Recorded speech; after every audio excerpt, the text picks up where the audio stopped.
Good morning. Good morning. Good morning. Good morning. I see y'all coming in. Good morning. Hi. I bet y'all thought I won't coming on this morning, didn't you? Y'all probably like, where the hell is Caramel this morning? I'm here, okay? I'm here. I was on the phone trying to get off this damn call. Thank you guys for joining this morning, okay?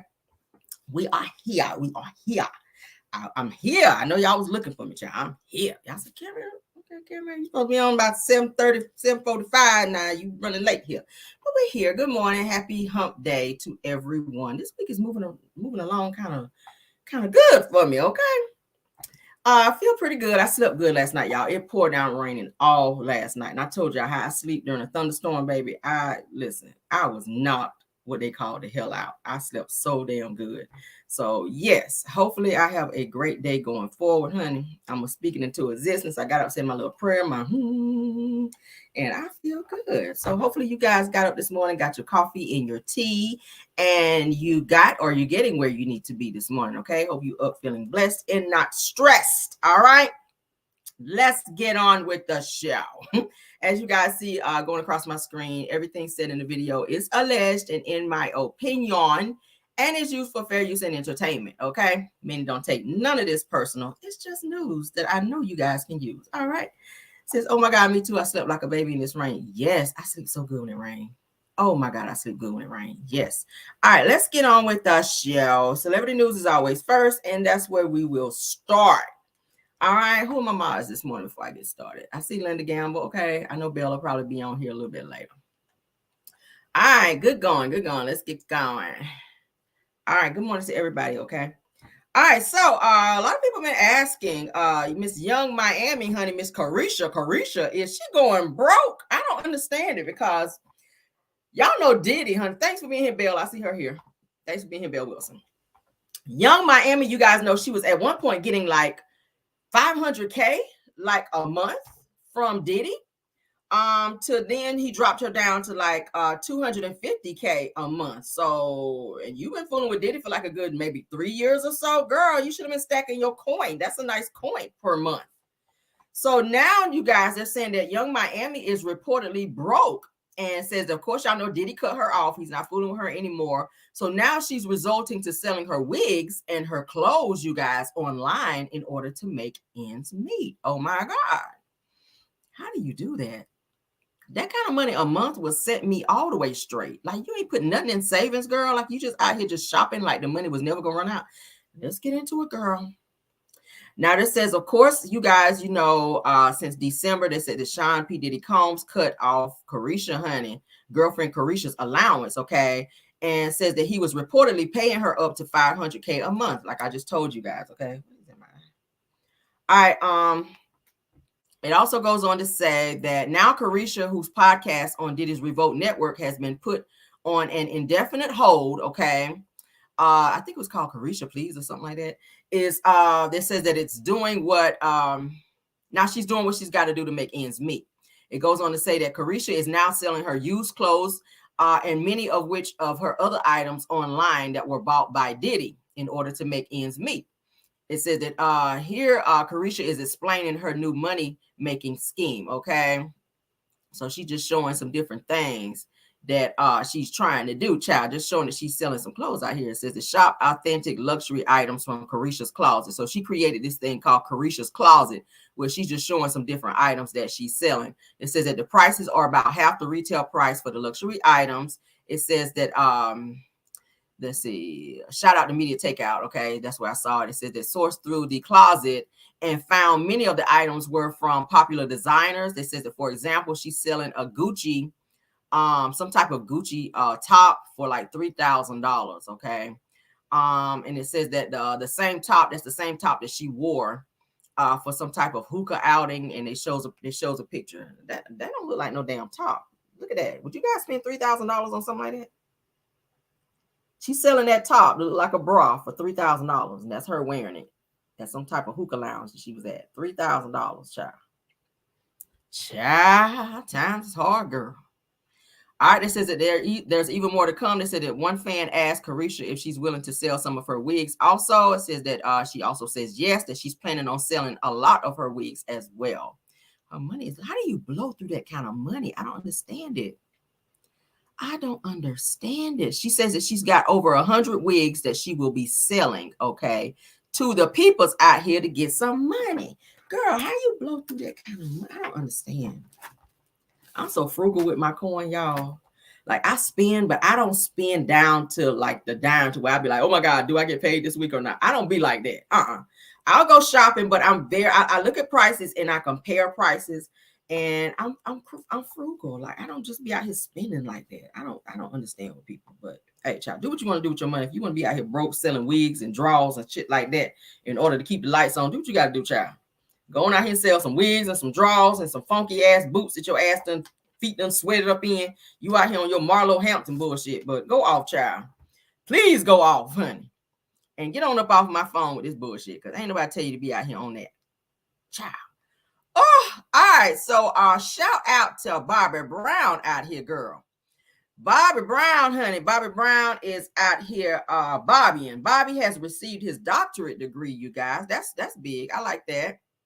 I like that. Bobby Brown, he said, hey, it's more to me, honey, than just out here singing and dancing. I'm going to go on back to school and do what I got to do. So shout out to Bobby Brown for doing that. Let me pull that up for you guys, okay? Shout out to Bobby Brown out here. Says the doctor, they call him Dr. Bobby Brown because he's got his doctorate now, okay? R&B singer Bobby Brown has received his doctorate degree, okay? That's him. Go, Bobby. I ain't mad. Okay, ain't never too late to go back to school. You hear that, Wanda? You went to school for 2 days. It ain't too late, sis. Go on back to school and get your high school diploma. Get your diploma, okay? Wanda, how much you went to school for 2 days? Shout out to him. All right. He went to some type of Leaders Esteemed Christian Bible University. Okay, so it's by a doctorate by through the little Bible school. There ain't nothing wrong with that though. That's good. I'm glad that he's turning his life around and doing what he got to do out here, honey. That's him and his wife. It's going to show that. That's Bobby and his wife. Y'all remember her. That's the girl from the Rump Shaker video, guys. Y'all remember the song back in the day? Check, baby, 1, 2, 3. Y'all remember that? Rex and the Flex. Y'all remember the girl that was playing the saxophone out there on the beach? That's Bobby Brown's wife. Did y'all know that? He married the girl off the Rump Shaker video. How you leave Whitney Houston and married a girl from the Rump Shaker video? But yes, so that's what Bobby Brown is doing out here. So shout out to Bobby, child. It ain't never too late, honey, to get you a little degree out here. See, they tried to talk about Miss Melody Cherie getting her little doctorate and getting doctor on the front of her name. These haters out here, because they couldn't do it. You're going to hate on Dr. Melody Cherie. Oh, okay, but she still got that DR in front of her name. So it don't matter how she got the shit, she got it. All right. Haters always going to hate. But it is what it is. Let's move on. I love me some Bobby Brown. Bobby cannot do no wrong, okay? Bobby Brown cannot do no wrong. Shout out to Bobby. They just had Bobby Christina's something that they had for, I think her birthday or something just passed. So shout out to Bobby Christina and happy birthday, sis. Rest in peace to you. That's still so cringe how she passed away. It's very similar to her mother. Okay, so shout out to her. All right, so one of my used to be favorite comedians, child, Sinbad. You guys remember Sinbad? Y'all remember Sinbad? Sinbad is returning, guys. They said he's returned to Instagram. If you guys may know, he had a stroke. Okay, so he kind of took some time off. He was down really bad after he had his stroke, but he is back. He is doing better. He's saying that miracles do happen. Let's go ahead and read up on him. Let me show you guys a picture so y'all remember. That is him. Okay, that's Sinbad. All right. Let's go ahead and talk about Sinbad, because I was like, where the hell is Sinbad? All right, so they said that Sinbad is thanking everyone for the support in his first Instagram post since 2022, reflecting on his comeback after he had a stroke in 2020, okay? Says that he hopped on Zoom. Look at me. Get out of here, Wanda. He hopped on a Zoom call with the A Different World cast last week, kicking off a 10-city tour of historically Black colleagues and universities at the Atlanta University Center in Atlanta. He says, thank you for your prayer, support. Thank you for your prayers, support, and positive thoughts. Okay. Says that they've carried me this far and will see me through to the finish line. He says that it really is a different world out here. Okay. And that's what he wrote on his Instagram. Okay. So shout out to him. I'm glad that he is doing better. Okay, let's go ahead and play. I'm gonna pull it up and share, okay? Because we can do that now. Let's do that. Let's do that right quick. Let's share so you guys can see with me, okay? So y'all can see old Sinbad out here. He is doing better. Shout out to him. Okay. Let's get it. Let's get it. Let's get it. Let me pull it up. All right. Boom, boom, boom. All right. Let me get him. Let me get him. Where you at, old Sinbad? Where you at? Where you at? Where you at? Where you at? Where you at, Sinbad? All right. Hold on. Hold on. Hold on. All right. Let's try more Jasmine. I think he's on Jasmine brand. Oh, there you go. Boom.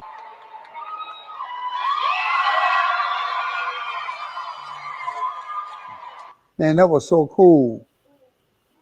A different world, going to Atlanta, going to Morehouse College on the campuses, and getting a chance to be on a Zoom and say something to the kids. It's wild that the kids even know who I am. That's beautiful. Thank you to everybody who's been praying for me and saying good things and supporting me during this time in my life. It means a lot to me. Thank you so much. God has been with us, and he's carried me. Well, he's carried me through my whole life.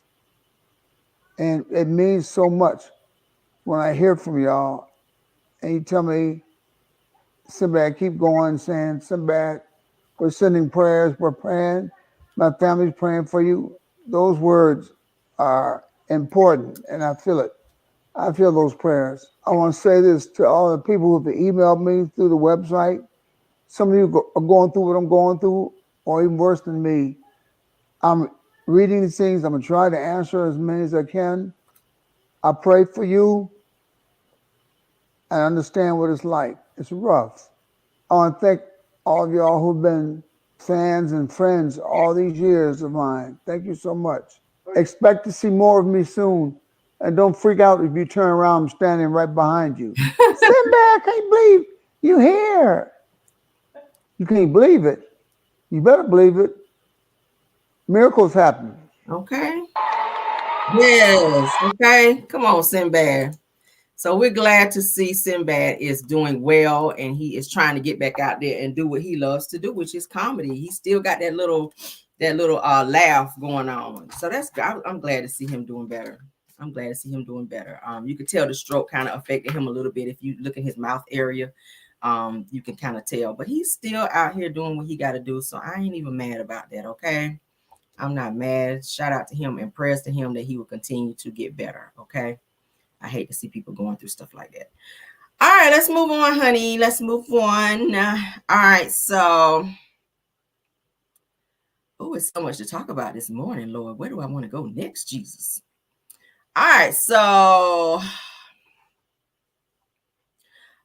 this is something that some of you guys may not have known. This is something I pulled up. Now, they're saying that the U.S. stores are getting ready to start selling their first over-the-counter birth control pill later this month, okay?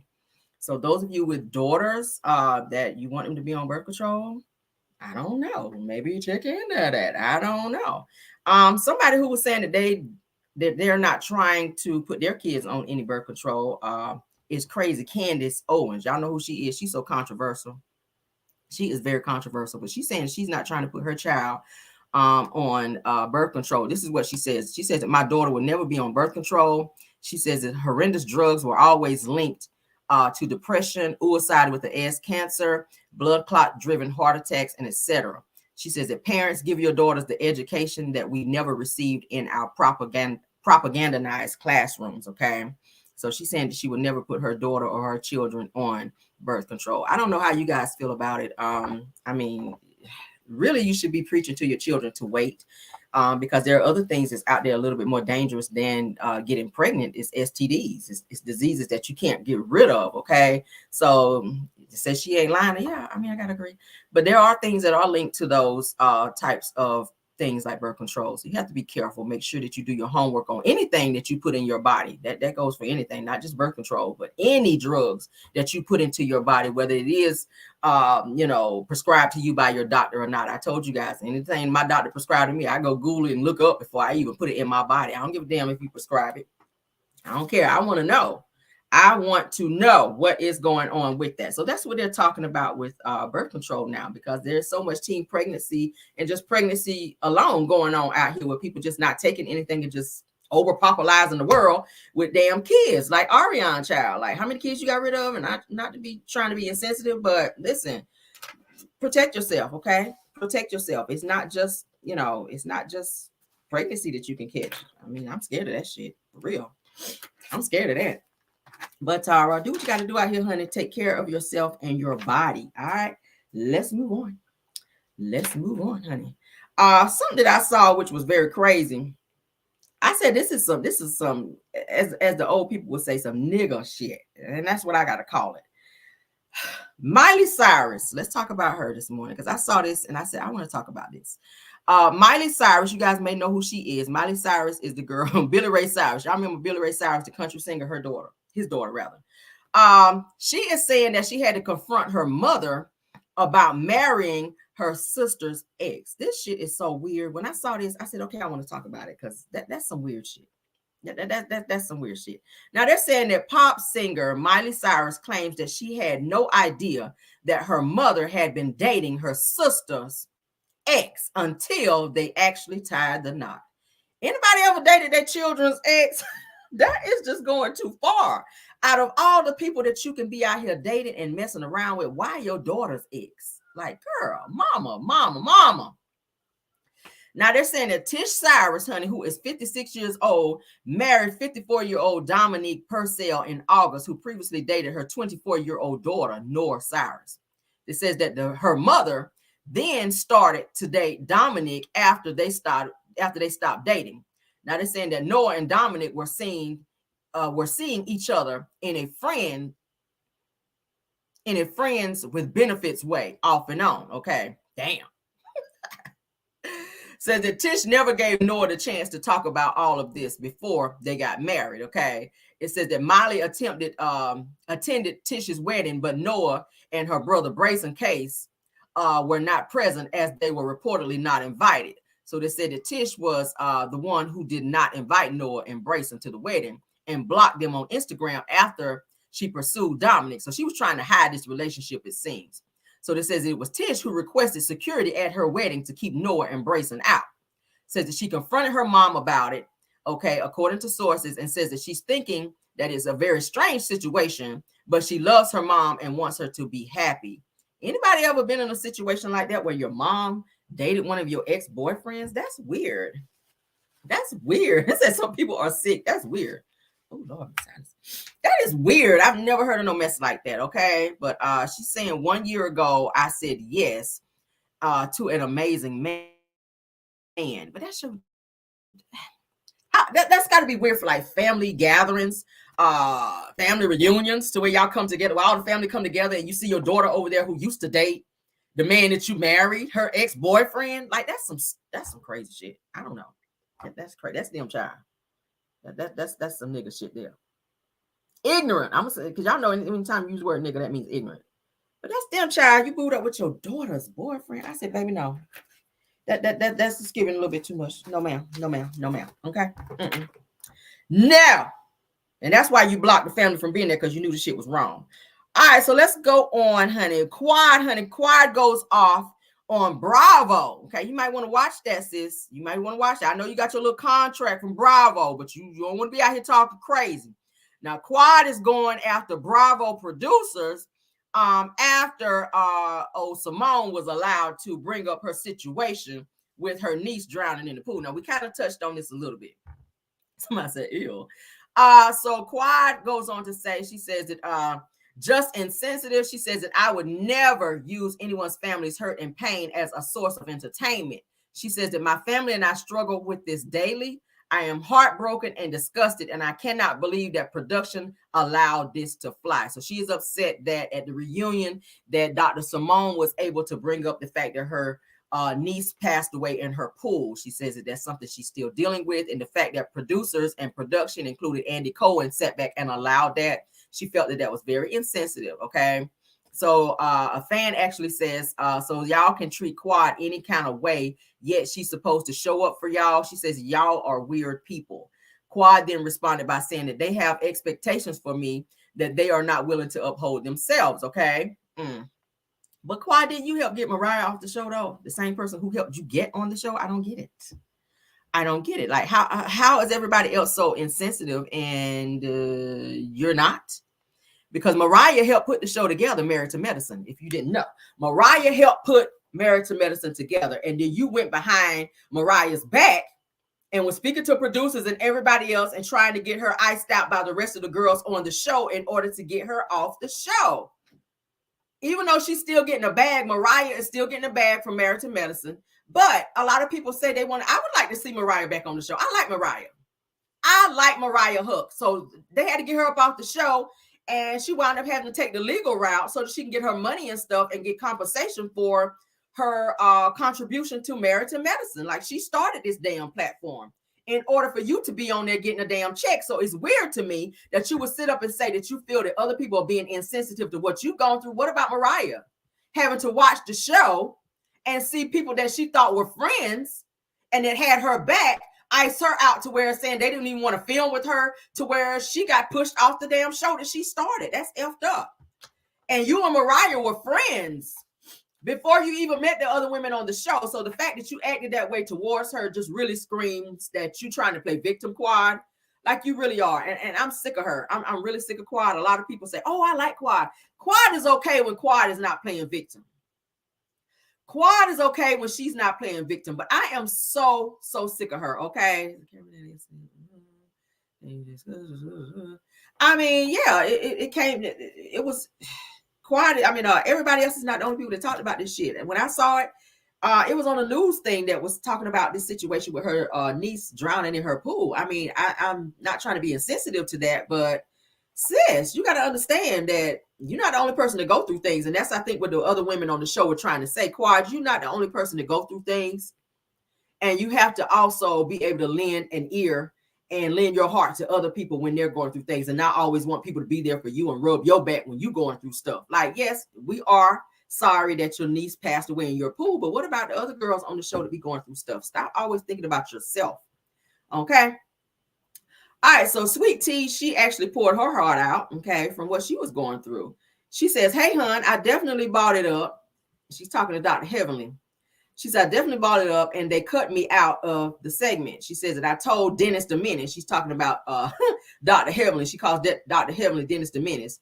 She says, I told Dennis the Menace that it all leads back to you, and you left it up to your YouTube. Okay. She's talking about Dr. Heavenly going on YouTube and talking shit about her. She says that I asked if she was doing it for clicks and views. She says that Jackie says that she wanted to leave it up because she didn't want to seem like she had anything to hide. She says that Andy also asked me why didn't I support Jackie with a post when all of the stuff happened. She's talking about Jackie getting ridiculed for what she said whenever she had to go back and do a video about it, about women, pregnant women, and just women in general, black women faking because they want to stay out of work and have doctors write them out of work. Y'all remember that whole incident. She said that I said it was because I felt that Jackie was not being an advocate for me. She says that Heavenly has been dragging me about my endometriosis and lying on me and saying that I lied about my condition.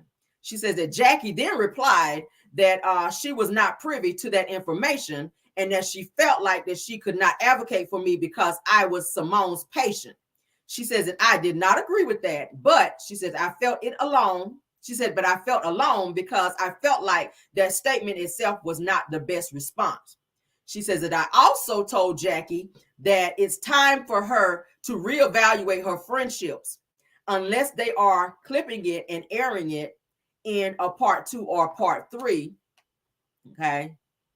She says, but the questions were asked during that segment with Jackie. So she's saying that, hey, all these girls sitting here saying that they're capping for me and that they're riding for me. They're really not riding for me. And she expected Dr. Yeah, right. She's pretty much saying she can't trust him. She expected Dr. Jackie to speak up because she's a doctor. Dr. Jackie was initially speaking up for Sweet Tea during her endometriosis treatments. And then she kind of fell back. And I think a lot of that had to do with Dr. Heavenly, because y'all know they're real close now. They're friends. So I think Dr. Jackie allowed Dr. Heavenly's friendship between she and her to kind of cloud her judgment in order standing up for Sweet Tea. So Sweet Tea was kind of calling Dr. Jackie out, saying, hey, I thought you was my friend and I thought you had my back, but then you allowed Dr. Heavenly, who's been talking shit about me on her YouTube channel, to come in and kind of, you know, I guess change your mind about how you were going to be supportive in terms of being a friend to me. It's like you being a fake friend and you allowing Dr. Heavenly to change your mind on how you should be as a friend to me. So that's what she was trying to say. It's so much going on. They're so petty. For y'all to be like grown ass women with careers, like, damn. I just don't get it. I don't get it. I don't get it. Let's continue, child. They really get on my nerves with this. I'm tired of them going back and forth though. Like, for real, for real. All right, let's move on, honey, to the next topic, because we got a lot to go through this morning. Ooh, child. Y'all be sending me so much tea. I can't even get through all of it, y'all. And I have to go back and do my research, because I don't like just reporting stuff without looking up stuff first whenever you guys send it. So my apologies if you guys send me something and I haven't talked about it yet. It's not because I'm not going to. I'm just still doing my research, okay? So shout out to Reesa Teesa. I didn't get a chance to cover what was going on with Reesa Teesa, but congratulations to her, because she's actually been signed, you guys, by one of the leading talent agencies in Hollywood, okay, called CAA. All right. Yes, she is signed to one of the leading talent agencies. Y'all know that she's from TikTok, okay? She's a TikTok sensation from the Who the F Did I Marry, okay, when she talked about her husband and all this other stuff going on. So they're saying the CAA clients, you guys, have what is it? Shonda Rhimes. Y'all remember Shonda Rhimes, Samuel L. Jackson, Tom Hanks, Reese Witherspoon, Steven Spielberg, Ava DuVernay. I like her. So they're saying that she's actually headed to Hollywood behind doing her Who the F Did I Marry from being on her TikTok. Okay, so she's blowing up out here. Shout out to her. She shared her story on her husband and how he treated her, and now she's getting this deal through one of Hollywood's biggest talent agencies. So shout out to her. I'm happy for her. She get ready to blow up. I know she's always talked about she wanted to have some type of BMW or something like that. So now it's looking like you might get it, sis. Okay, don't out there and get that money, girl. That says she's a great storyteller, and we'll see what it's given. I'm gonna follow this story, but shout out to her for getting her deal with CAA, one of the biggest talent agencies in Hollywood. Okay, look at God. Okay, you never know who's watching your story, so you gotta always kind of tell your story and put it out there, girl, so that you can get picked up out here. Okay, I ain't even mad at that. All right, so let's continue. All right. I'm sick of you, Quad. I had one more thing to talk about Quad, but I'm over her. All right, so let's talk about Mr. Tariq Hill. All right. Mr. Tariq Hill, he addresses Rick Ross after filming his house while it was on fire. He was saying that he was at football practice, and Tariq Hill is Rick Ross's neighbor.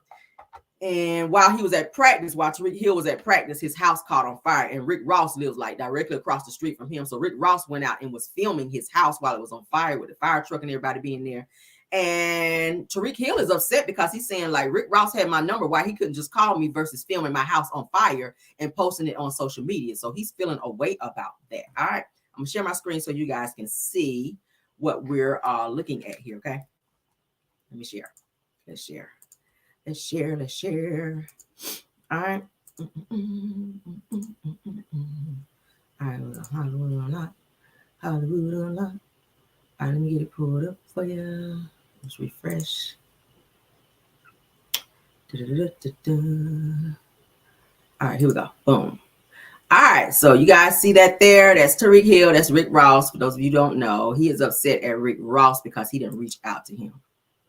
On radio, and the whole thing is about your goddamn house being on fire. Bro, what the hell happened?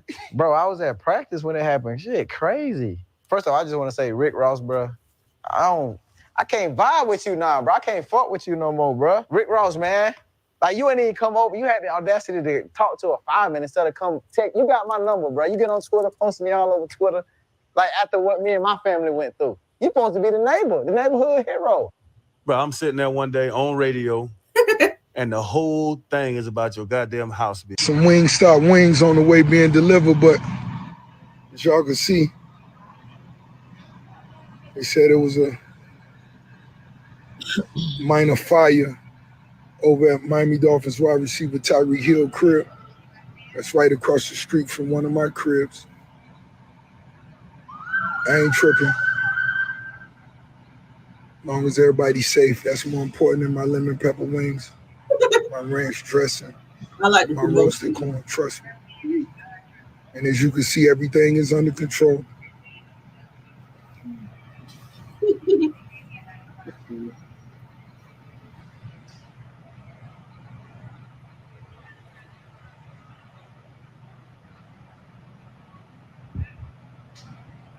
Mad because he posted his house.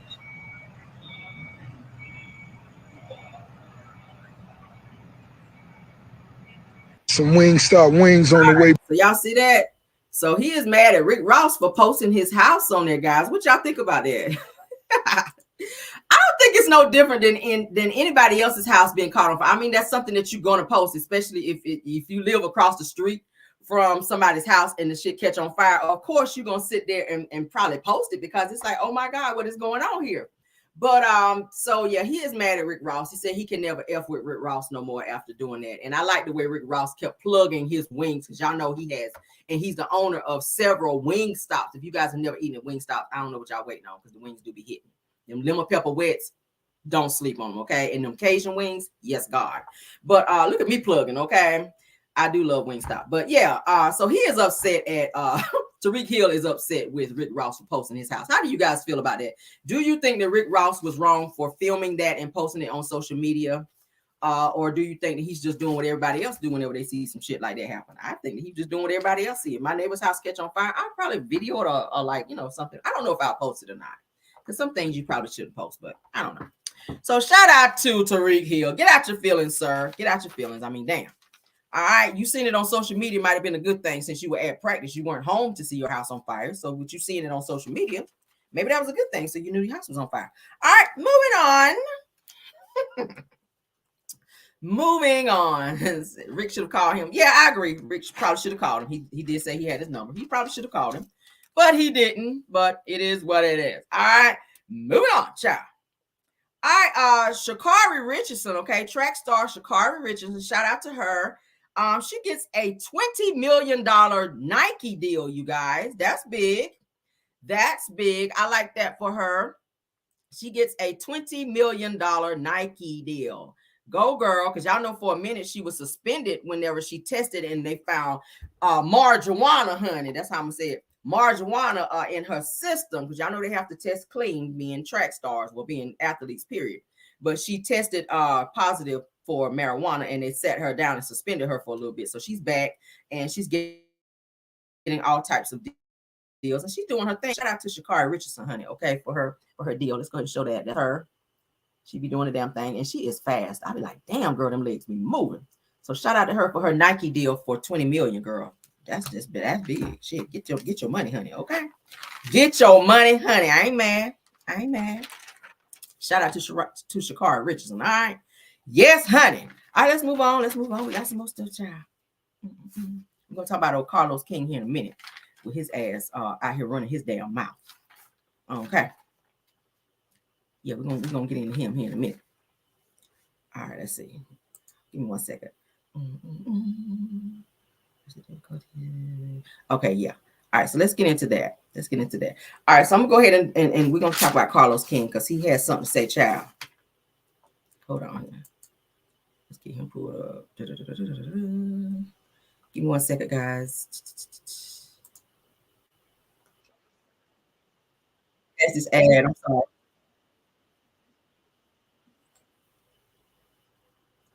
Okay. Shout out to. Give me 1 second. Let me pull this up. Do I want to show it or do I want to? Give me a second.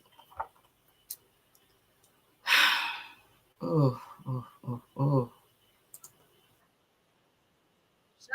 Here for hot tea, okay? Because that's where I saw it. I'm just gonna share the audio, and I know she doesn't mind as long as we give a shout out, okay? So shout out to her. You guys also donate to the GoFundMe that's set up for her and Black Titanic as well, okay? Because y'all know Maurice is suing them. So shout out to Here for Hot Tea, because she be doing her thing over there as well. And shout out to Black Titanic. I hate that the two of them are being sued by damn Maurice with his fat ass. He get on my nerves. All right, so let me go ahead and share screens. I'm back. Let me share so that you guys can hear what is going on and what Carlos King had to say, honey, with his rude ass. He's talking about playing victim again, per usual. He talked shit about Sweet Tea, and they're talking about Dr. Heavenly as well. So let's talk about it. Let's go ahead and share. Shout out to Here for Hot Tea, okay? Having quad on her vision board, she should have had, some eggs. And if you go, I understand it's a show. Well, on the show, I will respond to the bullshit. I would appreciate if everyone will keep my husband out of it. Okay. Sweet Tea is somebody who, yes, when the show first came on, we're having fun. I called her Thirst Tea, okay? After I said Thirst Tea, I said, just so y'all know, that's not a read. Thirsty means a compliment in my world. It means you want to be on the show. And I said, he know good and well he was being messy as hell. He was being messy. He's talking about he called Sweet Tea Thirst Tea because she wanted to be on the show. No, you were being messy, Carlos. And that's what I don't like about Carlos, because he takes no accountability when he chooses to be messy and talk about people and say things about people. And then when he gets called out about it, he backtrack and try to make it seem like he's not throwing shade when he's really throwing shade. That was shade towards Sweet Tea, okay? And I didn't like that, the way he did that. Stop me if I'm wrong. I've said constantly, Sweet Tea is good for the show. Sweet Tea is great. She's a great reality star. So I find it quite funny that all the great things I say about this woman gets ignored. But the small little fun shade I say gets the conversation started. And I'm gonna say this: when I saw the video, I was concerned. And I said, you know what? Everybody handles fame differently. And it's never my intention to push anybody over the edge. So when it comes to Sweet Tea, I will talk about what happens on the show. But that video that I saw, I'm being very honest. I was like, okay. I know what you're going to say. No. I'm just going to say, I said, you know what? There's certain people that can't handle fun shade. And there's certain people who aren't built to be on reality TV. So what is fun shade talking about somebody's endometriosis and telling them that they need to get some eggs so that they can have babies, when you know that is something that's very sensitive to this woman, and she's been trying for the longest to have a baby for her husband? That's something that she was emotional on national television about, and you make her the butt of the joke about talking about her having endometriosis. Like, you are very insensitive when it comes to women and things that women go through. Just like you were insensitive to Melody when she sat on that stage and cried to you at your podcast, Carlos King, telling you that she thought you had her back and she trusted you, only for you to turn around and try to trick her into filming a scene with Martel after this woman done told you what she's been through with this man.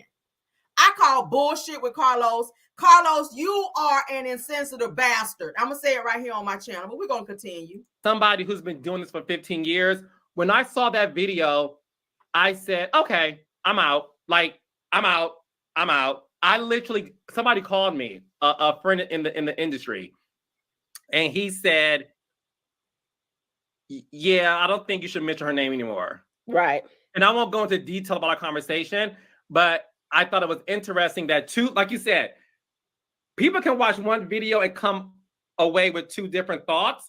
I thought it was interesting that this person who's also in the business of unscripted, he said, no, you need to chill out. So I'm going to chill out. I agree. But all we were doing was talking about the show. And my whole thing is, I'm gonna say this and I'm gonna take it back. People love to read me and there's people who love to praise me. So my thing is, I don't engage with people who are negative. I don't clap back at people. I don't block people. I understand that you need to vent your frustrations out on me, and that's fine. But at the end of the day, I choose to engage with the raindrops only because the raindrops are smart. They are able to say, Lowe's, we may not agree with that, but we understand your intention. But there's other people like Sweet Tea who likes to talk about people in her closet on Instagram Live, calling me irrelevant. Closet? No, we're not gonna be messy. I'm not gonna be messy today. Stop. Okay, I'm sorry. Go ahead. Sorry. Can't help myself. Go ahead. I'm sorry. Go ahead. You know, what I find so funny is that stupid laugh. Here I am making sure Married to Medicine is a talk of the town, and you and I collectively have done our jobs. Bottom line, Married to Medicine is not your fucking show, Carlos. Love and Marriage Huntsville, Love and Marriage DC, okay? Hello, Bell Collective. These are your shows that you should be focused on. So why the fuck do you care if Married to Medicine is the talk of the town when that is not your fucking show? That's Bravo's business. And that's the problem I have with you. You don't focus on your own damn shows, and that's why your shows are tanking. That's why the ratings suck. Why do you care? That's Andy Cohen's business. That's Bravo's business. You've been fired from Bravo with your messy, calculating, lying ass. You lie too much, Carlos. Period. You do. You say, I don't throw shit. I haven't said anything. You said a lot of things negative about that girl. And you sit up there and you laugh at Kiki with Dr. Heavenly with her 57 forehead flat end. Oh God, I can't even get it out. With your big ass foreheaded having ass, Heavenly. With your big foreheaded ass. I'm gonna say it right here. Your 57-inch flat screen, big foreheaded ass. There we go. You talk about women. You should never speak on a woman's reproductive anything. You're a man. That has nothing to do with you. You should not speak on that, period. There's so many other things that you could be talking about. Talk about your shows and why they're not doing so well. Why are you not focusing on promoting your own shows and you're leaving them just out there for everybody? You get mad at the bloggers because we talk about stuff, but you don't talk about it. But then you want to throw up this raindrops bullshit. Who is the raindrops? Who is the raindrops that you talking about? I didn't even know you had no damn raindrops. Who is the raindrops? Melody got the millimeters. Now you went out here and created the raindrops. Who are these people? Who are these irrelevant people? Let's continue. This shit is just so instead of Dr. Simone and now Sweet Tea trying to read me, y'all should be thanking me that finally somebody is talking about your show outside of the people at the beauty salon. Your show is finally getting the respect it deserves because I decided to help out my dentist and my friend, Dr. Heavenly, to do these lives. I reached out to her because I wanted the show to get its just due. So the fact that you got your castmates trying to read me, you should be thanking me. You should be giving me some flowers. Go to 1-800-flowers.com. I accept red roses, sometimes white lulips. And just, what do y'all do? Nigga, ain't nobody buying you no flowers. Rest in peace to your feelings, nigga. That's the only flowers your ass gonna get. Rest in peace to your feelings. Get out your feelings, Carlos. Ain't nobody sending you no damn flowers. Okay? You probably about to be getting that pink slip, okay, from damn OWN if you don't get your shit together over here with these damn shows while you worrying about Bravo. Talking about, you should be glad somebody's helping. You should be glad I'm helping her. What you helping them for when your damn shows need some help? Look at Bold and Bougie. 67,000 views? Really? Barely 100,000 views? Barely 99K views? Are you serious? But you pushing Married to Medicine? Boy, get them. Let's continue, y'all. Do it. Now, I will say this, Carlos. Yeah. Oh my God. Shout out to Here for Hot Tea, okay? Shout out to Here for Hot Tea for that audio. Carlos, you are so delusional. I ain't never seen nobody so damn delusional. Why the fuck do you care what's going on Married to Medicine? You all up Heavenly's ass. I don't give a damn if she is your dentist. I don't care if she is your dentist. Bottom line, she ain't even supposed to be talking about Married to Medicine no more. Quiet as kept, according to Bravo.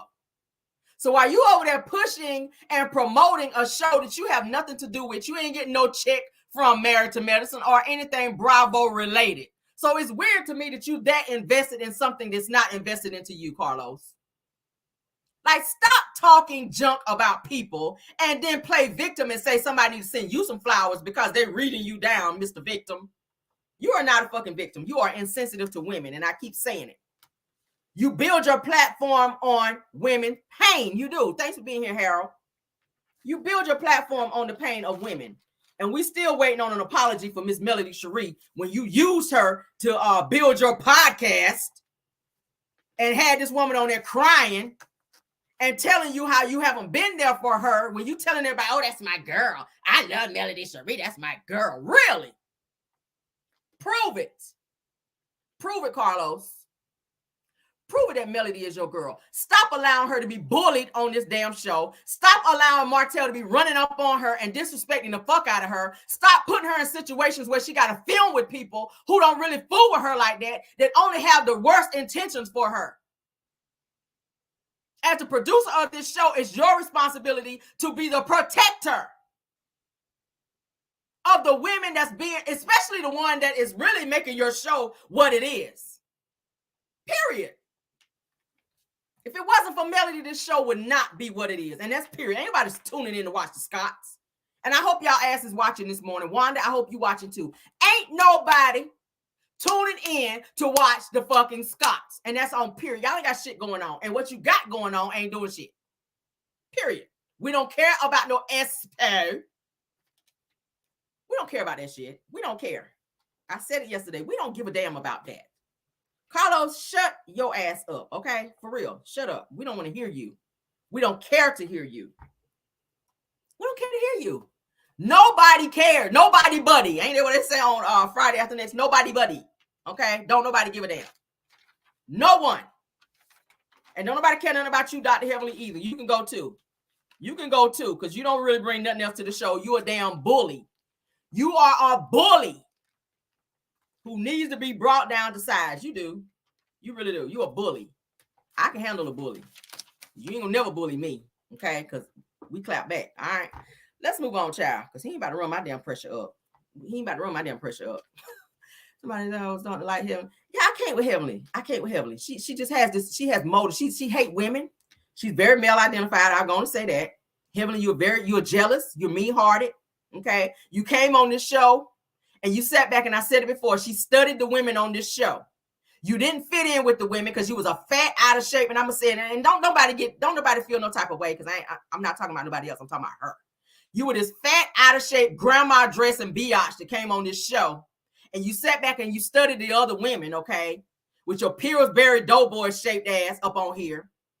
You did, Helen. You did. You did. Do I need to show the fucking picture again? Just because I'm feeling messy. Let me pull this shit up.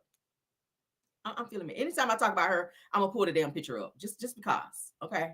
Because I'm tired of her ass. Heavenly really don't think that fish grease get hot, bitch. Let me show you this morning, okay? Just because I'm feeling petty. I'm petty this morning. I'm feeling that way. Yeah.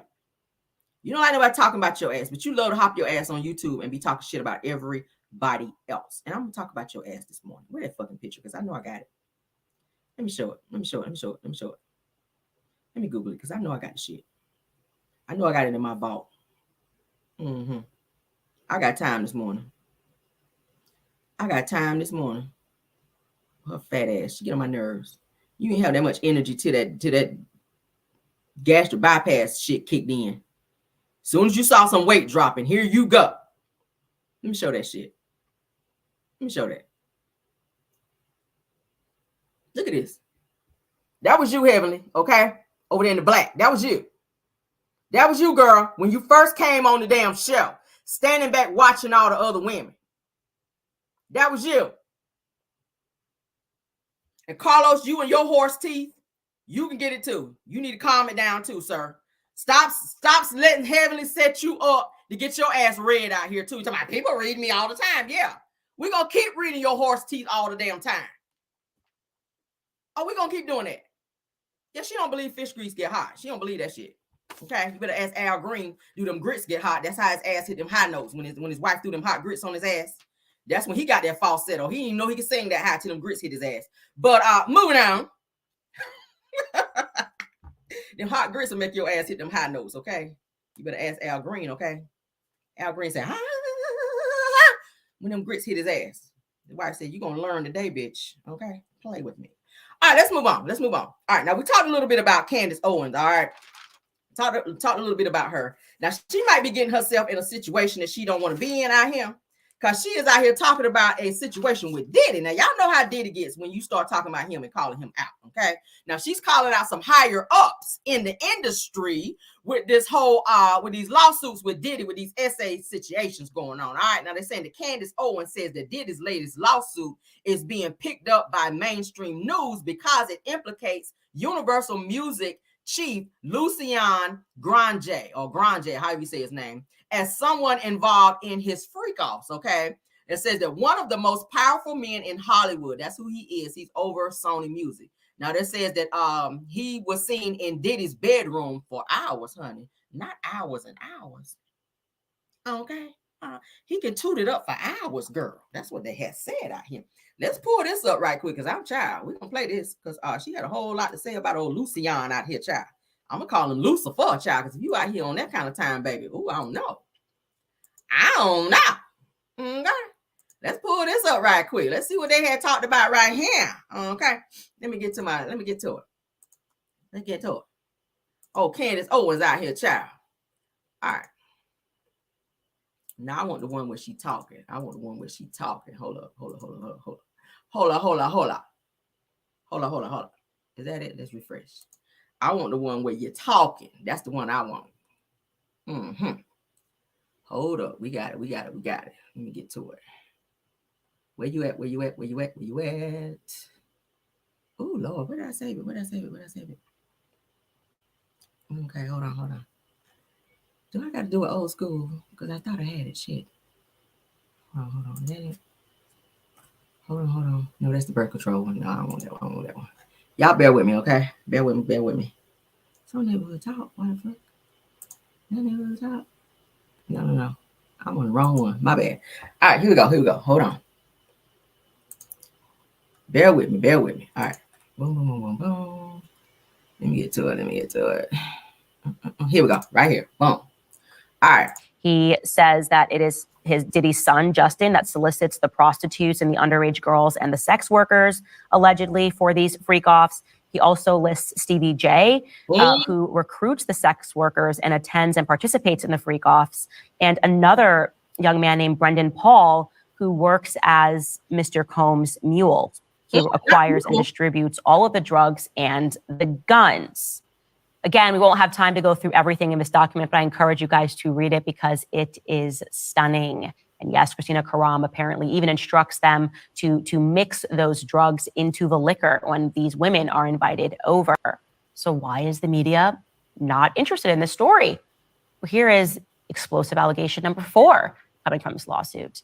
That the person who sits at the top of this ring potentially is Sir Lucian Grange. He is the CEO of Universal Music Group. He is also being sued. He has also been named as well as Universal Music Group. And he is, as a fact, one of the most powerful men in Hollywood. He runs, again, Universal Music Group, which is huge. Well, Rodney, the producer, is alleging that when Lucian would visit Diddy's house, the two of them would go into Diddy's bedroom and be locked up in there for hours. What does that mean? What are we supposed to think of that? By the way, I looked into Lucian, obviously, because I was fascinated by this document. And I find it really bizarre that he completely changed his name.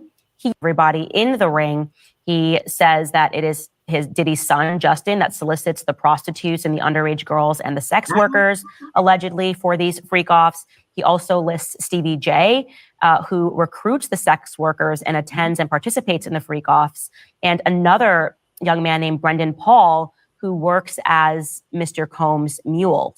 He acquires and distributes all of the drugs and the guns.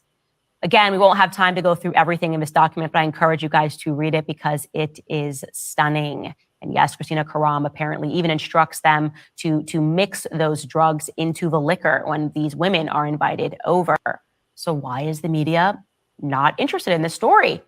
Well, here is explosive allegation number 4 coming from this lawsuit. that the person who sits at the top of this ring potentially is Sir Lucian Grange. He is the CEO of Universal Music Group. Yeah. He is also being sued. He has also been named as well as Universal Music Group. And he is, as a fact, one of the most powerful men in Hollywood. He runs, again, Universal Music Group, which is huge.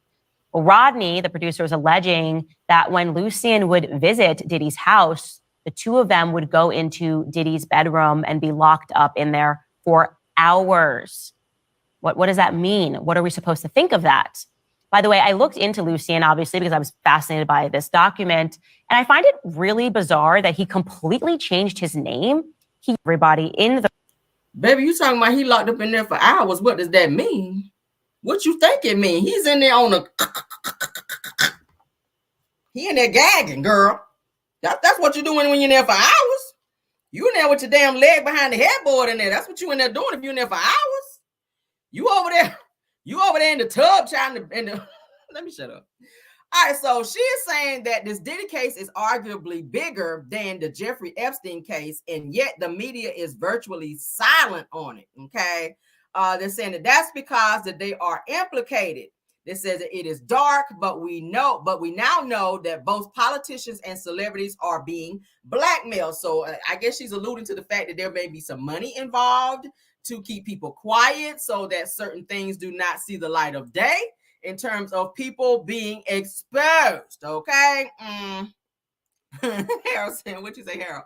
So like you said yesterday, some head bobbing. Yes, honey, it's a whole lot of head bobbing going on, girl. You on that shit. Child, somebody got scoliosis all up in the neck region, child, in there for 2 hours, girl. Oh, girl, for hours? Girl, you is a power bottom for hours in there, girl. That's what they had said, Lord. Oh, Jesus, child. My back hurting just thinking about it, Lord. I don't know what to tell you, girl.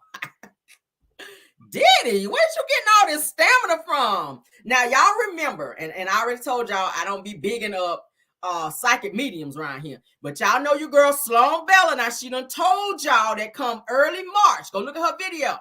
She said early March that something was coming down the pipeline big with Diddy and some higher ups in the industry. Now, y'all see that this lawsuit is coming up, okay? Diddy has about 5 or 6 now SA lawsuits coming up. Baby, it's about to blow the top off. And I cannot wait because it's time for Diddy to pay the piper, okay? I'm trying to tell you, if they can bring R. Kelly down, Diddy, you coming down. They keep saying word on the street is that Jay-Z is next. They're saying that Jay-Z's been involved in a lot of the same stuff that Diddy was involved in as well. And that Diddy is also grooming his son to go out there and get the girls and bring them back for these FOs, which is why Diddy's son, Justin's mom, Misa Hilson, whenever his son got and had that DUI, she started talking, and we noticed that she won't talking no more. And I feel like it's because old Diddy done cut her a check to keep her mouth shut, because she was saying she was not pleased with some of the things that was going on with her son being around Diddy. And now we're starting to see why that this new case that came out where Diddy and Diddy's son is being named being around underage girls and having these girls around and things being sprinkled, Bill Cosby up in folk cup around here. Now we're starting to see things come together. The puzzle is starting to be put together now, okay? So Jay-Z, they saying you next, bro. The camel is coming down. Y'all know they call Jay-Z the camel, baby. The camel is coming down, baby. Sloan Bella done spoke that thing. And I keep saying, I ain't out here capping for the psychic mediums out here, but she was right with the whole Kim Porter situation. Y'all remember she spoke on Kim Porter and she talked about it like exactly the exact time that the shit was about to hit the fan, and it happened. Tell me it didn't when it did.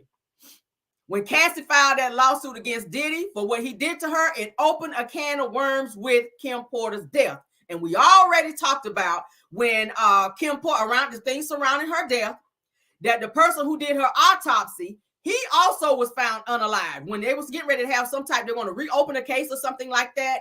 And the man that did her autopsy that found out that she had some type of poisons in her system when he made that known, Diddy fired him and got another person to complete the autopsy for Kim, at which I feel like he gave the man some money.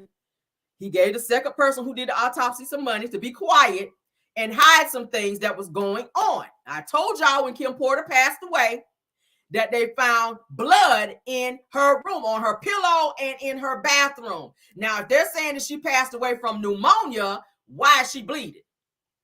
So these are things that were being covered up. And now that there's another lawsuit where Diddy has been said to have violated a guy who was a producer, Lil Rod, okay? We talked about it. We done talked about it before. Lil Rod then came out and then blew the top off with this situation and is naming names and higher ups in the industry. I pray that nobody else is found unalive, because y'all know how Diddy is. When you start talking about him and exposing him, people come up missing.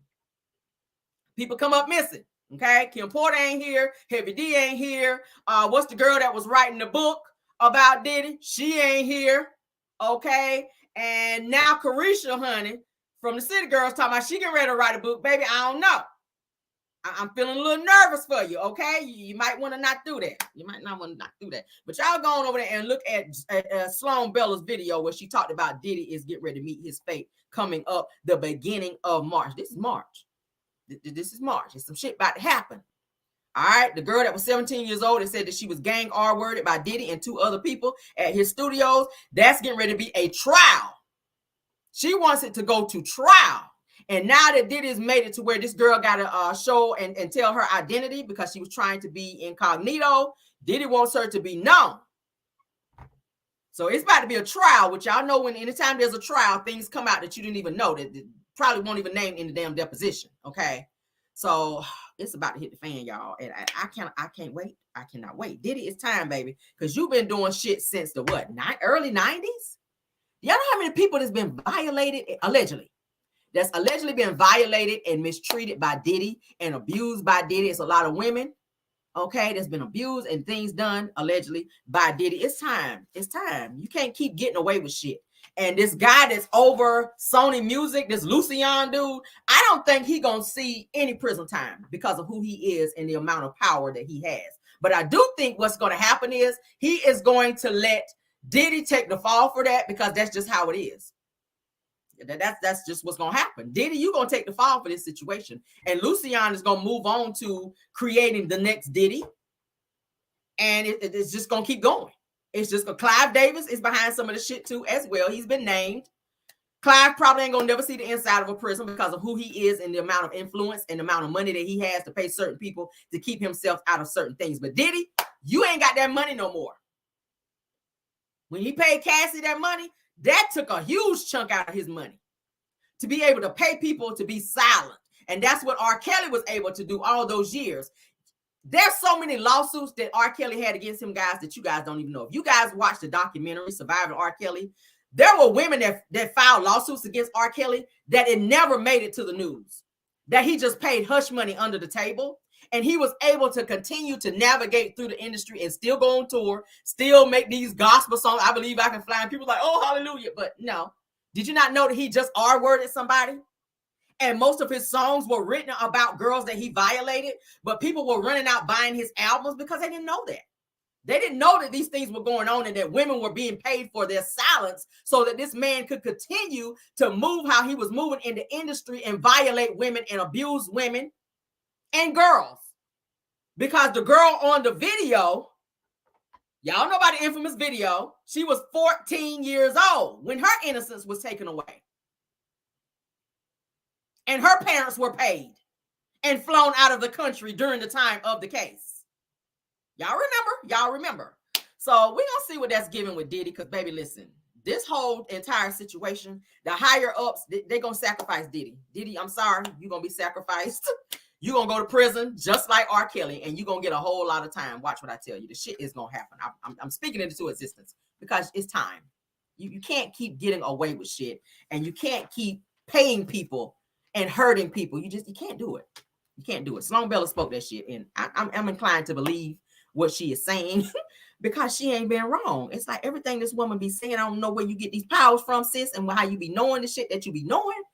But baby, listen, she be spot on. So yes, March, they're saying early March, something is getting ready to happen. So I'm gonna keep my ears to the streets so I can come back and report it to you guys. Okay. Thank you so much for being here, Prosperity Thick Girl. Okay. Says Camera Rail Exhibit says that Diddy tried him. Yeah, it's a lot of people. They say, hey, you got to tell Diddy be wanting to party, but you got to tell him no. That's what they say. Diddy be wanting to party. He be running around trying to kiss people. And I saw several videos. Diddy running around trying to kiss people and wanting to party and inviting people. Yeah, I saw what rapper Exhibit said he invited him to a party and he showed up there with Karen Superhead Steffens and got up in there and they was up in there doing what they do, child, at these parties, you know, running around half naked and shit like that. And he was looking around like, what the hell kind of party is this?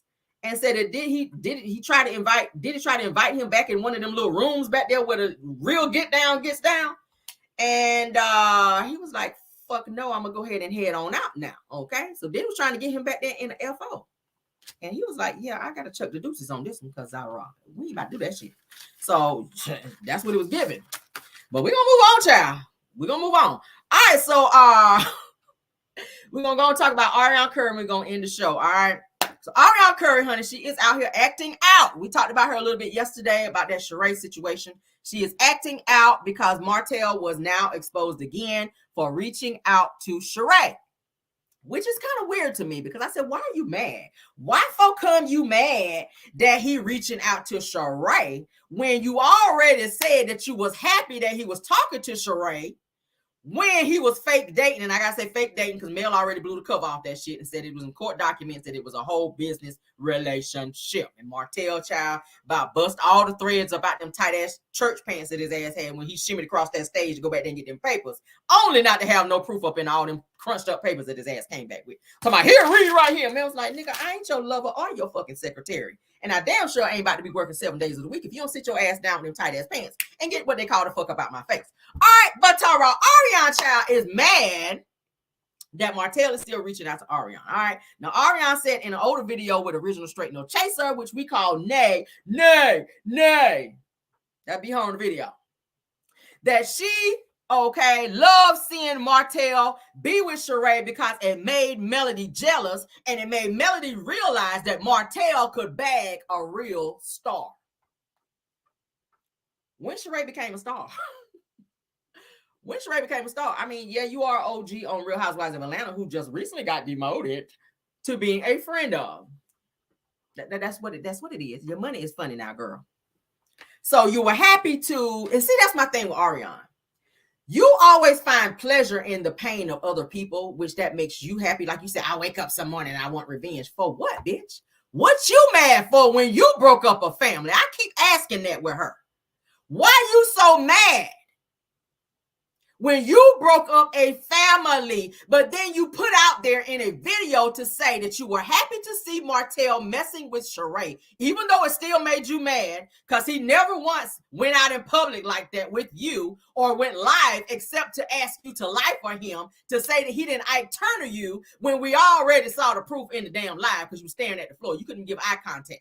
But you were happy to see him be with Sheree because you wanted Melody to be jealous, which she gave no fucks. Zero. Okay. Zero. She gave none of them. Seeing Martel finagling with, running around with Sheree because she already knew what it was. When a bitch gives something away, that means she don't care no more. When she gave you the broke down nigga that she didn't care about no more, that means she didn't care who the fuck she was with, including you. Melody didn't care. Melody was on a flight, remember? Melody was coming in and out of the country getting her back cracked. So what the hell she care about Martel and his broke ass for? What she cared about that for? What she care about that for? But she realized quickly, Arionne realized quickly that Melody gave no damns about Martel running around with Sheree, and that didn't work. The plan that you guys tried to put together, and Martel was doing the same thing, trying to make Melody jealous. Popping up in public with different women trying to make Melody jealous, thinking that would push her to come back to him. But when a woman is fed up, R. Kelly said it best, when a woman is fed up, ain't nothing you can do about it. When you keep trying with a person and it don't click with them, that I'm tired of your shit, that I ain't gonna keep staying while you keep running around and playing with me and taking my money and spending it on bitches and buying cars that break down months after you buy them with no pink slip where bitches got to be out here making car payments on gifts. Who is out here doing that? Who is making car payments on gifts? We keep talking about that. If you buy me a car, I need the pink slip. The pink slip says to me that it's paid for. So if you did not hand her a pink slip, Arionne, while you running around out here, a nigga been chasing for 5. When a nigga is chasing for 5 years, this is on the video. When a nigga is chasing for 5 years, girl, you that bitch. Girl, that was not a chase. That was not a chase. He was using you to get his wife jealous to do the things that she wasn't doing at home, according to him. You were used as a pawn, and you still haven't clicked in your mind, sis, that you were used, and you still being used. You still being used, because why he over here still messing with Sheree after he done told Tasha K that you was his woman? Martel is never going to be satisfied because he has a problem. Martel has a sexual addiction. He had it when he was married to Mel. And you can never please a person who got that type of issue. It don't matter what you do. Like he kept telling Mel, you didn't give me fellatio. You didn't give me fellatio. You didn't give me this. You didn't give me no head. You didn't give me no head. Well, bottom line is, it's more to life than that. And Melody said you didn't please her either. It's things that she wanted you to do, like speak dirty to her. All you had to do was say my draws. Did I want to be that level of petty? Mel said, I want you to speak dirty to me. Okay? Say my loafers, my draws, these tight ass pants I got on, my house that I'm about to get kicked out of here in the next month because I can't pay my rent. All them things are dirty. When Mel say speak dirty to me, that should have been easy for you. Yeah. Mel wants you to say, whose is it? Mel, ain't nothing wrong with that, Mel. Mel said, I want Martel to speak nasty to me, just speak dirty to me. And Martel, I'm not going to do that, but you go over there and do it. I don't understand that. I don't understand that. Oh my God. Them damn loafers. If you would have said them loafers, that would have got her off. Because we know them hoes is dirty, the way them things smell. Them skunk loafers that you be wearing everywhere, Martel. With no socks. You know them things stink. You know they stink. But yes, Arionne, child. Arionne is mad and acting out. And now she's probably going to blow the case for Martel because you know he can't have any pictures of Knox on social media. So Arionne is back out here posting, like I said, pictures of Knox on her social media in an effort to rebel against Martel. And that's only just giving Melody more ammunition. So anytime you're doing things against Martel, please know that Melody's people is on that and they screenshot the shit. And that's something that she can take to court to say, hey, look, he don't want my kids to be on social media, but he's posting his son over here. Okay. So they're going to be able to use that in court as a means to get the Eminem kids back on the show and or on social media, because you can't say that it makes you upset to see your children being publicized on TV and you want them to be children and you don't want them out there like that when your other son is also being put out there. So Arionne is mad and posting pictures again on social media after she went ahead and scrubbed her social media with those said pictures. Okay. So now she is jealous and mad at Martel and acting out. Okay. And running her mouth and upset.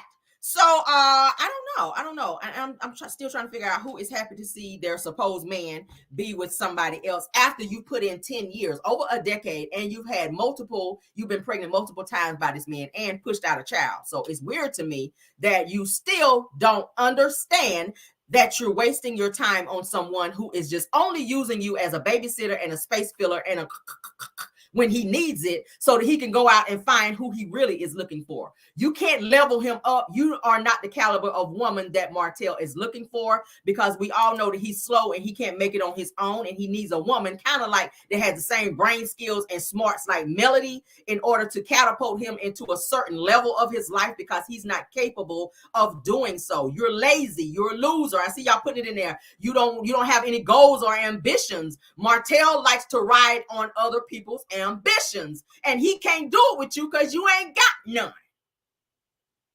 The only thing you good for is laying on your back. He can get that anywhere. He's getting that anywhere. And the only reason he want to be back with Sheree is because he likes the attention that he gets when he's with her. Martel ain't getting no attention right now.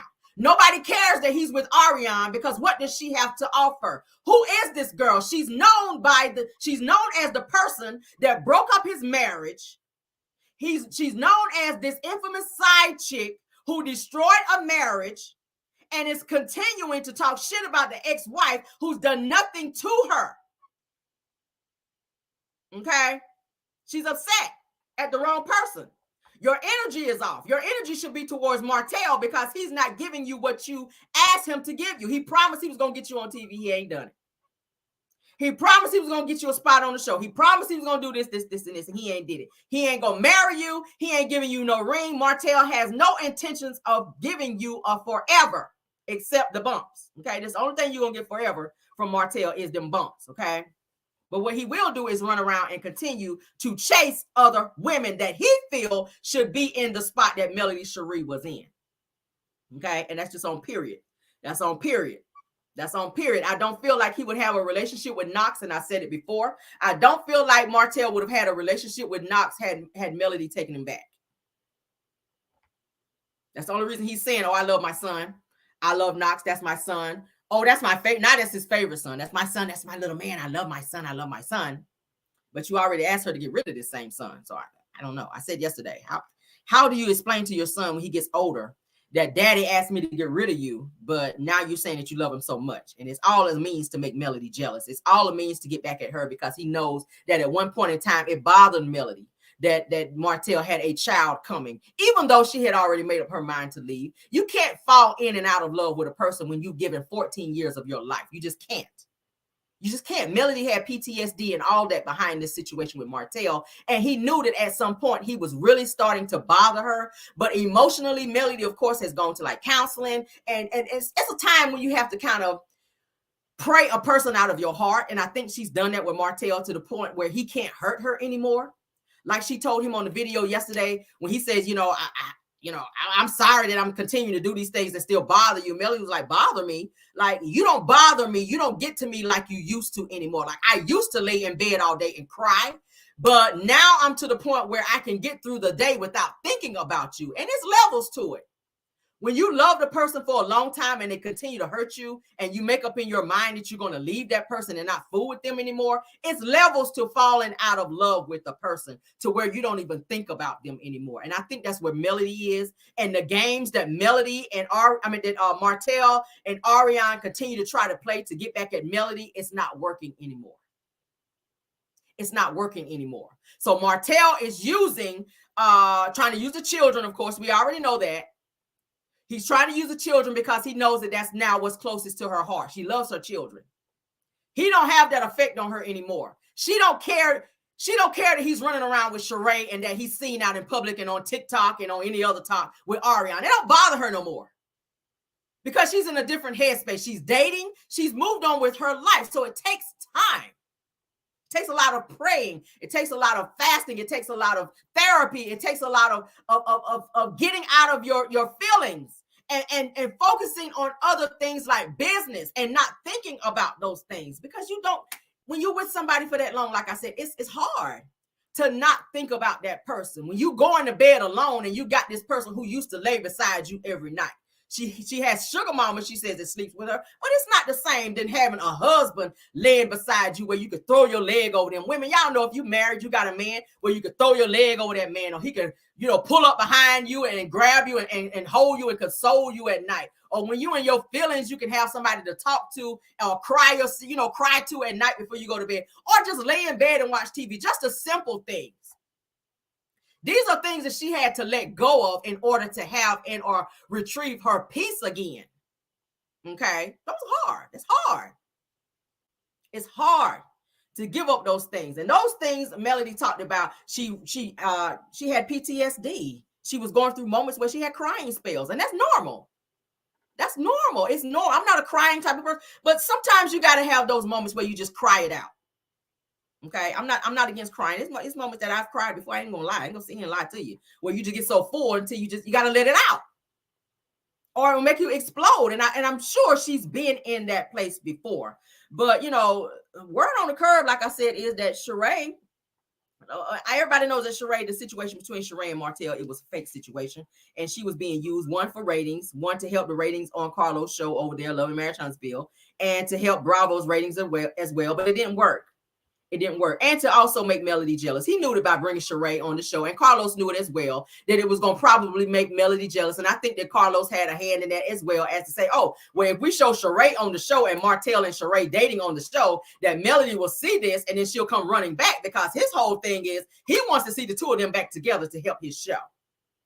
He blames, I think that deep down, Carlos blames Melody for the ratings being as low as they are on Love and Marriage Huntsville, because the ratings were at their highest when Mel and Martel were together in a better space. But when Melody exposed Martel for cheating, things started to go downhill for the show. So I think that Carlos sits back and allows things to happen to Melody indirectly as his way of punishing her. This is just my way of looking at it.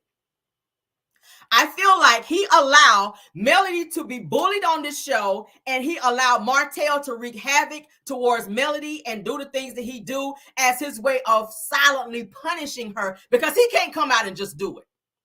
So Carlos always has people doing things that he can't do and get away with, and say things that he can't say and get away with. So he used other people. Like he had Wanda on the show bullying Melody.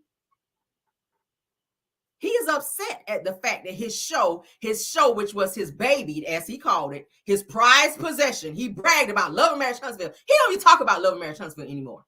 It's like he's giving up on his own show. He don't even talk about it. He don't even promote it. You know who promoted? The bloggers. So I feel like he allows these things. He sees Melody crying and he sits there and he tries to act sympathetic like he did at the podcast, like he cared. He don't care. He don't care. He don't care this woman's crying. He blames her for the ratings being where they are on his show. He feels like, had you kept your mouth shut and not put that out there, my show wouldn't be as sucky as it is. Because he built his storyline on Love and Marriage Huntsville, on Mel and Martel's marriage, them being this power couple, them coming on this show and making his show look good. Like this black couple from Huntsville who was married, who had businesses, who had a family. That's what he built the show on. So once Melody decided to divorce Martel and disconnect from them, notice he was still trying to make them film. To still give everybody this idea of this family dynamic, even though Melody was crying and dying inside. But he didn't care, because he kept pushing that narrative on us, because he had his own agenda. And in terms of not even seeing the pain on this woman, because he was steady pushing her. Martel knew what was going on, because he was in on the bullshit as well. He was in on it. You know how I know? You said you talk to Carlos King every day. He said, me and Carlos talk every day. So what, pray tell, is it for you to talk about with Carlos King every day? What do y'all have to talk about every day? You're just an employee. He's the boss. Why are you calling your boss every day to talk to your boss? What are y'all talking about? Your next move in terms of trying to bring Melody down?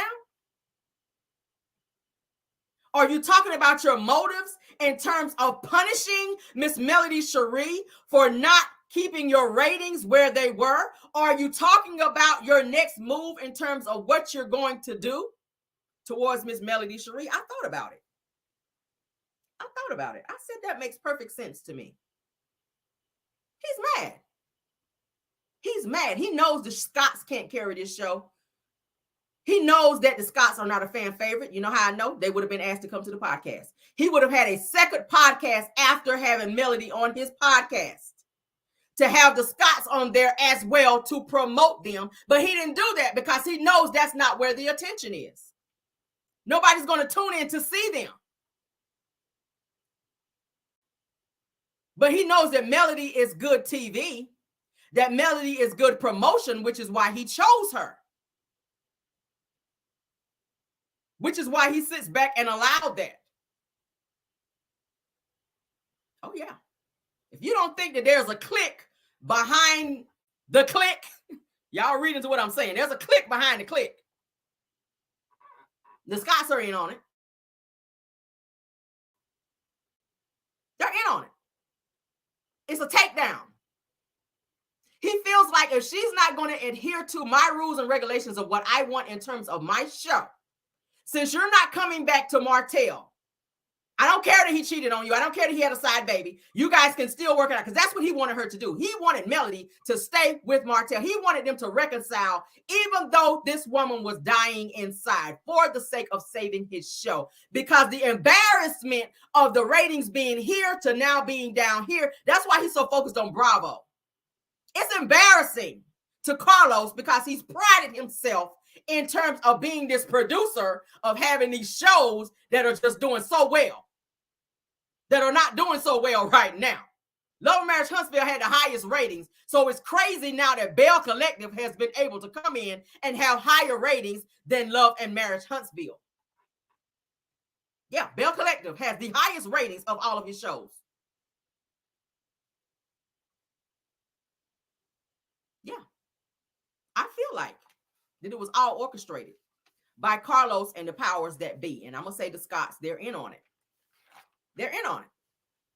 Kimmy, you keep letting your slip show every time they show you on TV, baby. That's why you look at Melody the way you do. Y'all have had conversations, allegedly, outside of the show. Allegedly. Because Kimmy, at one point in time, you liked Mel. You cared about Mel. Mel was coming over bringing you food when your own sister-in-law, Teesa, didn't even do it. Melody got 4 children and businesses that she got to run, and she stopped everything that she had to do to come over and check on you and make sure you were good and that you had food, even when as far as throwing you a party to make you feel comfortable, to take your mind off the pain of you dealing with your cancer situation. But then you turn around and turn your nose up at this woman and look at her like she's stinking funky. There have been conversations had, just like you were in favor of Basement Billy coming on the show in order to bully her mother and bully her as well. There are conversations going on outside of Love and Marriage Huntsville with the clique. And I feel like Carlos King is behind the bullshit, because you would have stopped it by now. And the fact that you are trying to make this woman still film with Martel and still be seen in scenes with him says it all to me. But Arionne, back to Arionne. Arionne, you pride yourself on being able to take someone, baby. There's a difference between something being taken and something being given to you. When a woman knows their worth, like Melody knew her worth, in terms of being able to walk away from a 14-year marriage when she has 4 children. And she said, I'd rather be a single mama out here and pay my bills and do what I got to do and be able to walk in my house and put my key in the lock and lock my door and go in my room and get in my bed and have peace of mind and not to have to argue with nobody and not have to deal with a motherfucker putting a camera in my face trying to film me for a moment to use as leverage later on. That's what I choose. That's the type of peace I choose. And that's what she chose to do. But people get mad at you for choosing peace over, I almost said it. We're going to call it bullshit. People get mad at you when you choose peace over bullshit. And that's the problem with what's going on with Carlos and everybody else on this damn show. They are mad at Melody Cherie because she chose peace over bullshit. Martel is mad because he's looking at the Scots and he realized that he got played. He got played in terms of doing what they were doing. And he looked at them now and the fact that they're still married. And he expected Melody to fall in line with the same thing that they were doing. He, in his mind, he's saying it's not fair that you leave me after I cheated on you when I cheated on you before. And the Scots, they're still with their wives. Teesa and y'all know I'm telling the truth. Thank you so much, Dolores. Martel's mind, in his crazy mind, this is how he thinks. Okay, because he won't never leave Arionne alone. We already know that. He was never going to ever leave Arionne alone. And anybody that he meets and get into a serious relationship with, they're going to have to share Martel with Arionne. She is not going to leave this man alone. But my point is this. Martel, in his crazy mind, feels like that Melody Cherie should have stayed with him. This is why he's bitter. Because he's looking at Teesa and he's looking at Kimmy and he knows all the things behind the scenes of what Maurice and what Marceau have done and are still doing. And he says to himself, it's not fair that my wife knows that, one, I cheated on her before we even got married. This has been going on for years. So it's not fair for you to be fed up. It's not fair for you to give up on me, because in the vows, it said that you will stay with me forever. You're supposed to be toxic with me forever, because that's what we agreed to. And when he talked about all the dreams and aspirations that he and Melody talked about building, the fact that he's sitting back and watching her building these things without him is driving him nuts. See, you gotta be very, very careful with who you share your dreams and ambitions with, because sometimes you're sleeping with the enemy. Sometimes you're sleeping with the enemy. Melody, for 14 years, was sleeping with the enemy. Martel never meant her any good. He was with Melody because he knew that she could take him somewhere. That's why you dropped down and proposed to this woman at her graduation. You knew you could not let Melody go because you knew that she was capable of taking you somewhere that you were not able to go on your own. So you stayed on that train of watching her build your family and take you to different levels financially. That's why he would never go sit his ass down in the audience when Melody had speaking engagements. He had to stand up there beside her, even though he ain't have shit to say. Because Martel wanted to make it about him. He was on his own Me Too movement. What about Me Too? Oh, you gonna stand up there and talk? I ain't gonna say shit, but I'm gonna just stand up there because I want the people to see Me Too. Even though you poured nothing into that. Melody did more of the pouring out in their marriage and or their situationship. While Martel took all of the blessings and everything that Melody, and I'm gonna say both of them because when you're married, everything is together, but mostly Melody, okay? Because she was the one with the know-how. She was the one that had everything going. Martel was able to take all of the blessings that the two of them were able to acquire while they were married and took them out the back door and was giving the blessings to the hoes. And when she finally realized that she could not do that anymore, Martel, the reason that you are mad and that you will not leave Melody Cherie alone is because you know her destination. They don't talk about it. He talked about it in an interview. He said, Melody and I sat down and we talked about all the things that we wanted to do together, where we wanted our family to be, how we saw our family in the next 5 years. Melody sat down and shared her 5-year plan with this man. He knows it. That too. Thank you, Angela. We put that up there too. She does have a certain anointing on her life. That's why nobody can ever touch it. They keep trying. Everything they keep trying to do, it don't work. It's like this girl. It's like she got something about her. Everything that they keep trying to do her, it never works. But Melody shared her 5-year plan with Martel. And the reason why he cannot let her go is because he knows where she's going. And the fact that he is not able to jump back on that train and go with her. We talked about it before. When you are headed to a certain destination in your life and certain people have been knocked off that train with you, everybody cannot go. Martel, you were not meant to go. When the train stopped at that station, baby, that was your last stop. The person that is supposed to go to that destination of that 5-year plan that Melody shared with you is not you, and you mad because you know what she is getting ready to be sitting on. This woman's got a whole, Nubian network, which is getting ready to blow up. Her businesses with her children and everything else that she's got going on behind the scenes that she ain't even announced yet because we know everything she touched blows up. So he is upset that everything that he's tried to do without her, there's no favor behind it. There's no purpose behind it. Nobody's supporting it because you messed up the setup. Had you sat your ass down, like you said in your interview, Martel, with Shea Ministries, had you just sat your ass down and waited a little longer, maybe you could have stayed on the train a little longer. Not saying that you were going to be there forever because it wasn't meant for you to be there. But, you know, like they say, favor ain't fair. It's not fair. It's not fair. That's why he won't leave her alone, because he knows Melody's destination. Gotta be careful who you share your destination with. You gotta be careful who you share your destination with. Yeah, nigga, I'm going, but you ain't coming with me. I'm taking this ride by myself. Me and my children. That's what Melody's telling him. You supposed to be right here in the passenger seat going with me. Now you got to stand back and watch me drive by you because you didn't do right. You chose everything else. You allowed the evils that be, the Scots, get in your ear and make you think that you could find better out there, that you could go out here and play when you already knew what the destination was. And that's how the devil will play you sometimes. You got played, Martel. You got played. He can barely even look at Martel when they show the reunions. He can barely look at Melody. He can barely look at Melody because he know he fucked up the thing. He can't even look at her. Look at the glow on this girl. It's amazing for a person to go through all the things this girl went through, of him having a baby on her. Some of the stuff we don't even know. When I saw the videos of her walking away and leaving when Sugar Mama was a baby, when she was crying, I said, oh my God, that tugged at my heartstrings because I'm a mother. It would be hard for me to walk out and hear my newborn baby crying and still get in the car and back out the driveway and keep going just for peace of mind. To go get me a hotel room and say, I can't take this shit right now. I need some peace.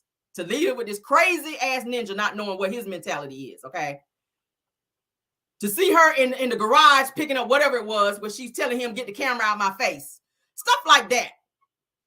We just saw like the cusp of what she went through living in that house with Martel. We already know he's very childlike in the mind. He was very jealous of her. That's another thing, women. Be careful being with men or being with a significant other that's jealous of you, because they're going to always have motives to try to bring you down to their level. Martel cannot have a woman as strong as Melody Cherie because he don't know how to handle her. And that's on period. That's why he chooses women like Coleslaw. When he went out and cheated, he chose somebody that was so below Melody and her standards because he knew he could control her. He couldn't do nothing with Melody. He couldn't do nothing with her. Melody was too much woman for him. She was smarter than him. But that's the type of woman that he wants because he's not capable of being where he is or where he was with Melody.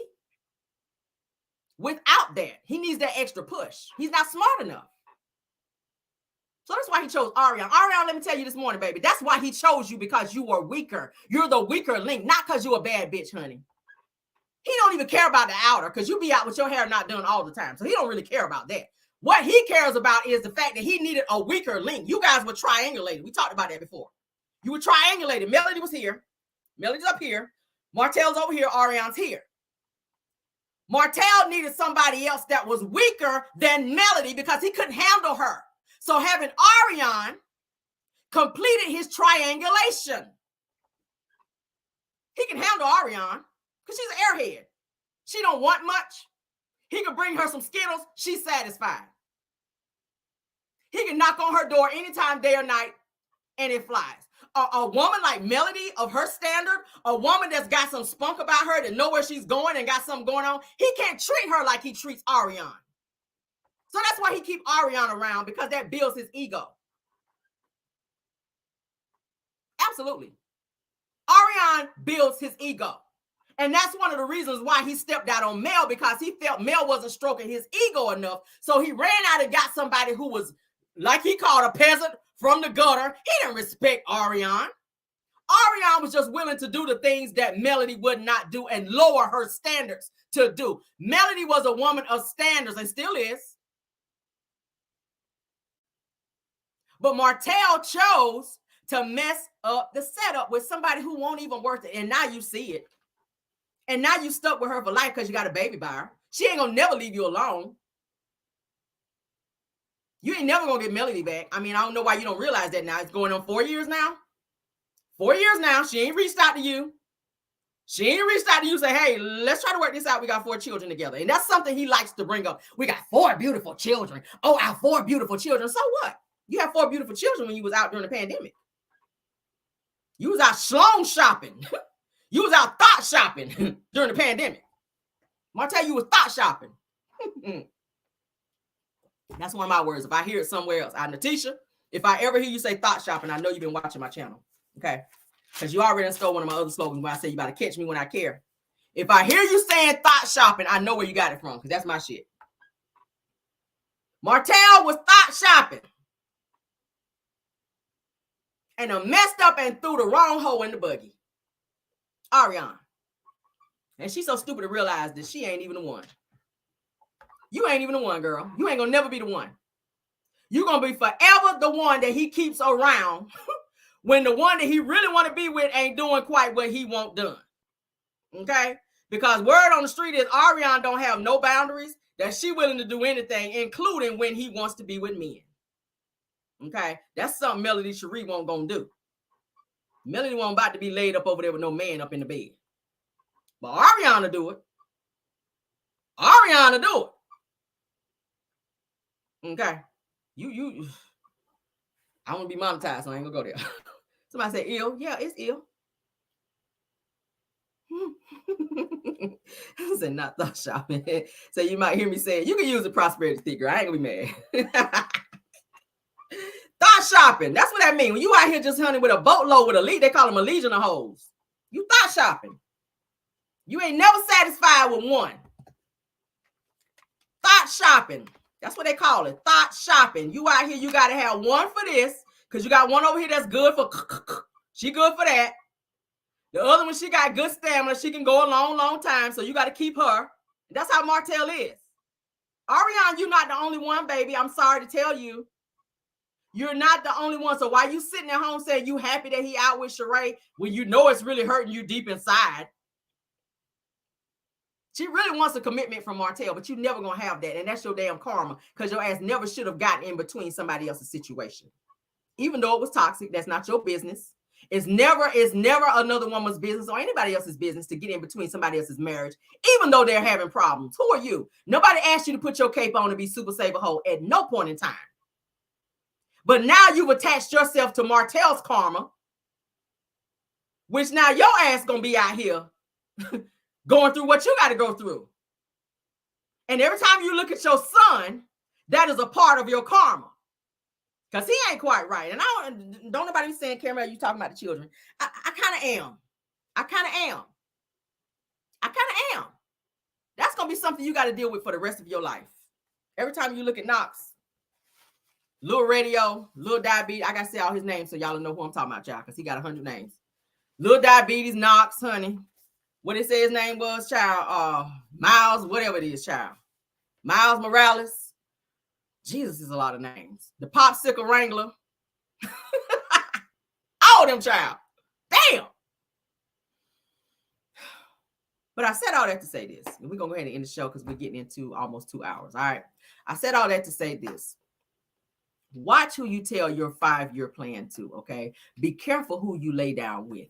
All right. Had Melody Cherie known who she was attaching herself to when Martel dropped down on that knee to propose to her, because he had ill intentions from the beginning, y'all. He was messing with Mel Nika, the person who was planning his wedding to Melody, y'all. Think about this shit.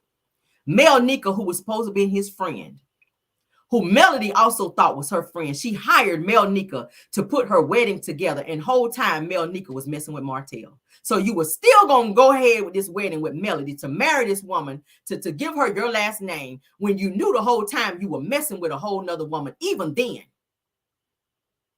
And Melody said all throughout their marriage, this has been going on. So you really had no intentions of being what you needed to be for this woman. You really didn't. And it's sad. It's sad. She didn't deserve that. But it was all a setup to get her to where she is going right now. And the real gag is, and I keep saying that, I can't wait till it happens. The real gag is when she meets that one that really supposed to be there, that's going to treat her like she deserved to be treated from the start, to move up in that, to move with her, with those children, that's going to break Martel down. You talking about you crying now, Martel? You're going to really cry when you see Melody move on and somebody really put a ring on that finger and they move in and your children call him daddy and respect him like they used to respect you, Martel. They ain't got to threaten your children to make them respect you like you got to do now. They don't respect you because they how you did their mama. But when a real man come up and through there and they respect him and yes, sir, him and treat him and, you know, run up and hug him and jump up on the bed like he used to do, like they used to do when you and Mel were married. He said, I missed that when me and Mel were married and the children were running there and jump up on the bed with us. They get ready to be doing that with the next one. You think she flying out of the country for nothing? Don't nobody get no freaking flyer miles like that for nothing. You better believe that. You better believe that Melody's working on her next destination. And it ain't gonna be with your ass, Martel. But let's get on out of here. Yeah, somebody say it's a wrap. It's a wrap, baby. Melody said, surprise, surprise, surprise, surprise. But yeah, let's get on out of here, guys. Thank y'all for joining, all 1,098 of you guys in the chat. Hopefully we have 1,098 likes. If you guys forgot to hit it on your way in, please hit it on your way out, okay? Thank you guys for joining me this morning for Car Chronicles. Prosperity Thick Girl, thanks for being here. Thank you so much, Harold, for being here. And any other content creators that join us as well. Thank you so much for my mods, Belle Wilson and Linda Gamble, for y'all modding for me. Thank you, Caramelians, for taking out time in your day to join me this morning, okay? Please hit the like button to support the channel and keep us in the algorithm. If you have not yet subscribed to this channel, please do so, and also hit the notification bell so you will be notified when we have new videos, which is every day. I usually try to pop in on you guys twice a day, okay? And if I get some real burning news I know y'all can use, I'll pop in again. So I will see you guys later on for our pop in, and goodbye. You guys have a great day, okay? Love you guys down, and be safe, and goodbye.